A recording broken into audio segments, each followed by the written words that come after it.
Friends, మనం ఈరోజు coconut oil చేసుకుందామా? మనము కోకోనట్ ఆయిల్ చేసుకుందామా? ఇంట్లో ఉన్న కోకోనట్లు పడేయకుండా ఇట్లా కోకోనట్ ఆయిల్ చేసుకుందాం.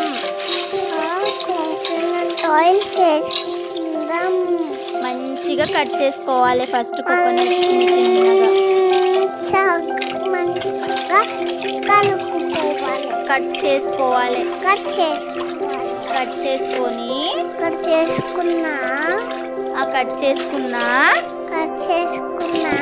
కోకోనట్ ను బాగా కడగాలి. కడిగినాక మిక్సీ పట్టుకోవాలి. కొంచెం కొంచెం వాటర్ పోసుకుంటా మిక్సీ పట్టాలి. మిక్సీ పట్టాక కొబ్బరిని వాటర్ని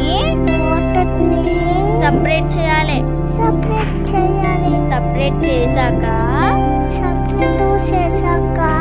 కోకోనట్ మిల్క్ వస్తాయి. మిల్క్ వచ్చినాక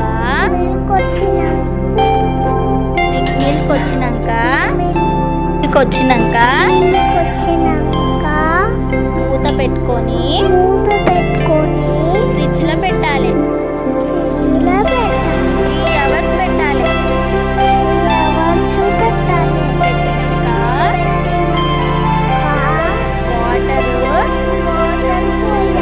వాటర్ కిందికి పోయి మిల్క్ మీదికి వస్తాయి.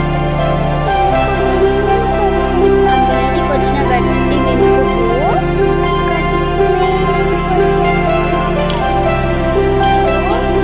మనము ఒక ప్యాన్లోకి తీసుకోవాలి.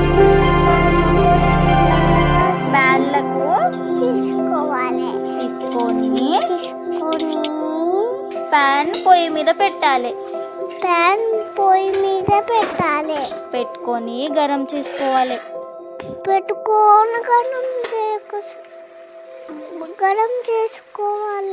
అది మంచి కలపాలి. అగో బబుల్స్ వస్తున్నాయి కదా. వస్తున్నాయా?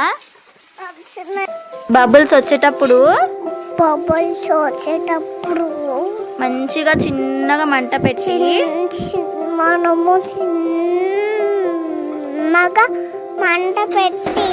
కలపాలి. లేకపోతే మాడిపోతుంది. కలపాలి. మంట చిన్నగా పెద్దగా పెట్టుకుంటా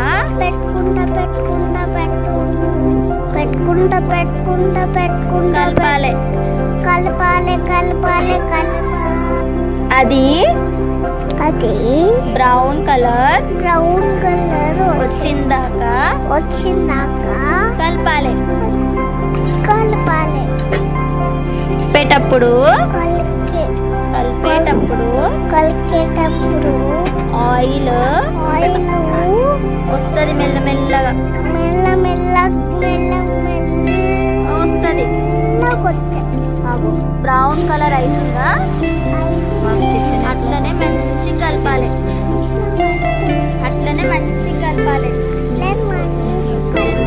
కలపాలి. అవుతుంది. ఇంకొక 5 minutes. ఇంకొక 5 minutes అట్లనే కలుపుదాం. ఇంకా కొంచెం బ్రౌన్ కలర్ అయినా కలుపుదాం. ఇంకొక 5 minutes నాన్న. ఇంకా కొంచెం బ్రౌన్ కలర్ అగో వస్తుంది చూడు. ఆయిల్ వస్తుందా? పెట్టుకుంటాం ఆయిల్.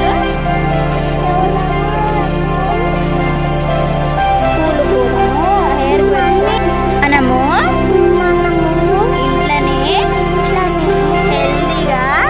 హెల్దీగా ఇంట్లోనే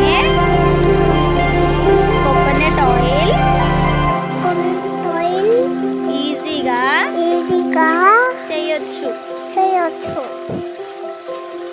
అగో బ్రౌన్ కలర్ వస్తుంది చూడగో ఆయిల్, ఆ మిల్క్ సపరేట్ అవుతున్నాయి కదా, అవుతున్నాయా? బ్రౌన్ అవుతుందా? బ్రౌన్ అవుతుందా? అగో ఆయిల్ ఆ మిల్క్ సపరేట్ అవుతుంది చూడగో. Milk milk Milkha? అగో ఇంత బ్రౌన్ కావాలి. బ్రౌన్ అయినాక బ్రౌన్ అయినాక ఆయిల్ సపరేట్ చేయాలి. ఆయిల్ సపరేట్ చేయాలి. అగో ఇప్పుడు వస్తుంది చూడు ఆయిల్ అడా. మీరు కూడా చేసుకుంటారా? మీరు కూడా చేసుకుంటారా? చేసుకోండి, ఓకేనా? ఓకేనా? డన్. డన్. ఇప్పుడు వస్తుంది ఆయిల్. అంత బ్రౌన్ అయినాక మనం ఆయిల్ సపరేట్ చేయాలి. ఎట్లా సపరేట్ చేస్తాము? ఎట్లా సపరేట్ చేస్తాం? అట్లా అగో అంత మంచిగా అయింది చూడు ఆయిల్. డన్.